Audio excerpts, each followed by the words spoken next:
स्वागत है आपका नवोदय टाइम्स पंजाब केसरी में। मैं हूं दीक्षा शर्मा। देश प्रदेश की तमाम बड़ी खबरों के साथ हम आपके समक्ष आ चुके हैं। शुरुआत करना चाहेंगे बड़ी खबर से। ईरान और इजराइल के बीच तनाव की स्थिति जारी है, लेकिन दूसरी ओर बड़ा टकराव हो गया है इजराइल और अमेरिका के बीच भी। डोनाल्ड ट्रंप और नेतन्याहू के बीच ये टकराव हुआ है। दरअसल डोनाल्ड ट्रंप अब ईरान को बातचीत का और डील करने का मौका देना चाहते हैं, लेकिन नेतन्याहू का मानना है कि ये गलती है, ईरान पर हमला जारी रखना चाहिए, ईरान को बातचीत का मौका नहीं दिया जाना चाहिए। और नेतन्याहू इस बात से नाराज भी चल रहे हैं कि हाल ही में अमेरिका की ओर से ईरान पर हमला टाल दिया गया था। डोनाल्ड ट्रंप का कहना है कि एक डील का मौका जरूर ईरान को मिलना ही चाहिए। हालांकि ये यू टर्न डोनाल्ड ट्रंप ने उसके बाद लिया है जब अमेरिकी संसद में उन्हीं की पार्टी के सांसदों ने उनके खिलाफ वोटिंग कर दी थी। अमेरिकी कांग्रेस की ओर से भी ये माना जा रहा है कि ईरान पर हमला नहीं होना चाहिए पूरी दुनिया में, क्योंकि इसका गलत असर पड़ रहा है और कहीं ना कहीं अनेकों देश इस बात से सफर कर रहे हैं। इस वजह से रोका गया था ये हमला। हालांकि ये बीते मंगलवार की बात है जब 1 घंटे तक नेतन्याहू और डोनाल्ड ट्रंप के बीच फोन पर लगातार बातचीत हुई है, लेकिन उसके बावजूद भी सहमति नहीं बनी। नेतन्याहू का कहना है कि बड़ी गलती अमेरिका कर रहा है इस तरह का यू टर्न लेकर, और ऑपरेशन स्लेज हैमर इसका नाम रखा गया था, जो कि हमला किया जाना था अमेरिका की ओर से ईरान पर। इस हमले की जानकारी पहले किसी को नहीं थी, लेकिन फिर डोनाल्ड ट्रंप की ओर से ही ये जानकारी दी गई कि यह हमला टाल दिया गया है ईरान पर, जो कि होने वाला था। और कई देशों के नेताओं की ओर से ये अपील की गई थी डोनाल्ड ट्रंप से कि फिलहाल ये हमला ना किया जाए। उनकी अपील को सुनते हुए फैसला ये लिया गया, लेकिन अब इसका परिणाम ये निकला है कि अमेरिका और इजराइल के बीच टकराव हो गया है और नेतन्याहू नाराज चल रहे हैं डोनाल्ड ट्रंप के इस फैसले से। भारत में इन दिनों चर्चाओं में है एक डिजिटल संगठन जिसका नाम है कॉकरोच जनता पार्टी। यंगस्टर्स लगातार इस संगठन के साथ डिजिटल मोड पर जुड़ते जा रहे हैं, लेकिन नई अपडेट इसमें सामने आई है कि गुरुवार को एक्स अकाउंट ब्लॉक हो गया कॉकरोच जनता पार्टी का, जिसके बाद नया अकाउंट बनाया गया है। इसका नाम दिया गया है कॉकरोच इज बैक, और साथ ही साथ ये भी लिखा गया है कि कॉकरोच डोंट डाई, यानी कि कॉकरोचेस मरते नहीं हैं। काफी ज्यादा जोश में युवा पीढ़ी नजर आ रही है इस डिजिटल संगठन को लेकर। जब ये स्टेटमेंट दी गई थी सीजीआई की ओर से कि कॉकरोच और आलसी युवा पीढ़ी हो गई है, उसके बाद ही इस डिजिटल संगठन को तैयार किया गया।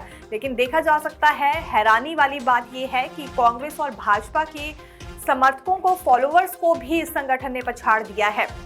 एक्स अकाउंट ब्लॉक होने के बावजूद भी रातों रात 1.6 करोड़ फॉलोवर्स इसमें फिर से एकजुट हो गए हैं। फिलहाल इसका परिणाम क्या निकलेगा, कई तरह की चर्चाओं का दौर है। कुछ पॉलिटिकल लीडर्स का कहना है कि ये डिजिटल मोड पर ही एक संगठन तैयार किया गया है जिसके जरिए युवा पीढ़ी अपनी बात कहना चाह रही है, लेकिन कुछ एक लोग इसकी तुलना नेपाल से भी अब करने लगे हैं। जेनजी ने जिस तरह का विरोध प्रदर्शन वहां पर दर्शाया था, आने वाले समय में भारत में तो कहीं इस तरह की स्थिति है, इस तरह का तनाव पैदा ना हो जाए, इस बात को लेकर चर्चाओं का दौर जरूर जारी है। लेकिन फिलहाल जिस तरह की स्टेटमेंट्स लिखित तौर पर दी जा रही है कॉकरोच जनता पार्टी की ओर से, यही लग रहा है कि युवा पीढ़ी कहीं ना कहीं हताश है कुछ एक फैसलों से, और खास तौर पर जिस तरह से कॉकरोच का नाम सीजीआई की ओर से दिया गया, इससे भी आहत हुई है और अब पीछे हटने को तैयार नहीं है। लेकिन मकसद क्या है, अभी तक ये खुलकर बात सामने नहीं आ पाई है। तमिलनाडु के मुख्यमंत्री थलापति विजय प्रधानमंत्री नरेंद्र मोदी से मिलने के लिए दिल्ली पहुंचे हैं और उनकी ये मुलाकात काफी अहम मानी जा रही है। कई बड़े मसलों को लेकर चर्चा हो सकती है। फिलहाल इसी बीच, क्योंकि विदेश मंत्री एस जयशंकर से भी थलापति विजय मुलाकात करने वाले हैं। श्रीलंका द्वारा जिस तरह से तमिलनाडु के मछुआरों को परेशान किया जा रहा है और लगातार उन पर हमले हो रहे हैं, ये मुद्दा जरूर उठाया जाएगा। चर्चा में काफी ज्यादा बात है। दूसरी जानकारी ये भी है कि अमित शाह से, जो कि केंद्रीय गृह मंत्री हैं, और केंद्रीय वित्त मंत्री निर्मला सीतारमण से भी थलापति विजय मुलाकात करने वाले हैं। उनका ये 3 दिवसीय दौरा है और सीएम बनने के बाद पहली बार ये प्रधानमंत्री नरेंद्र मोदी व अन्य केंद्रीय मंत्रियों से मुलाकात करने वाले हैं। इस दौरे पर सभी की नजरें बनी रहेंगी। 25 मई से नौतपा शुरू होने जा रहा है, लेकिन ठीक उससे पहले ही 48 डिग्री तापमान जा पहुंचा है। इस बार गर्मी ने बेहद परेशान किया है, खासतौर पर एमपी और उत्तर प्रदेश में लोगों पर गर्मी का प्रकोप जारी है। पिछले कल 8 लड़कियां बेहोश हो गई। ये स्कूली बच्चियां बताई जा रही है। भीषण गर्मी की वजह से इनके बेहोश होने की जानकारी सामने आई है।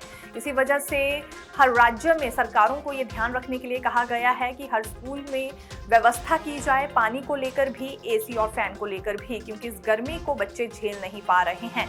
लेकिन आने वाले समय में तापमान में और बढ़ोतरी हो सकती है और इस बार बारिश को लेकर संभावना यही जताई गई है कि ये पिछले वर्षों के मुकाबले कम रहेगी। यदि दक्षिण भारत में बारिश कम होती है तो लाजमी सी बात है उसका असर उत्तर भारत पर भी पड़ेगा, यानी कि मानसून में भी गर्मी का ही एहसास होने वाला है।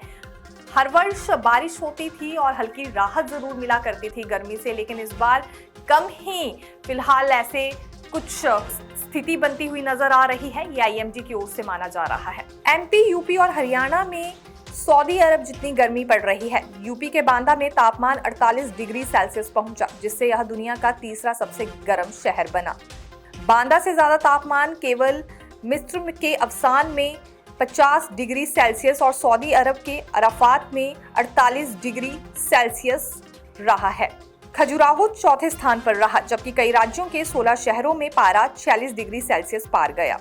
यूपी में 8 स्कूली बच्चियां बेहोश हो गई। बलरामपुर में भीषण गर्मी के कारण कस्तूरबा गांधी आवासीय विद्यालय में पढ़ाई के दौरान 8 छात्राएं बेहोश हो गई। सभी को उल्टी, सरदर्द और बेहोशी जैसी शिकायतें थी। इनका इलाज चल रहा है। पल पल की अपडेट जानने के लिए देखते रहिए नवोदय टाइम्स पंजाब केसरी। मैं दीक्षा शर्मा, धन्यवाद।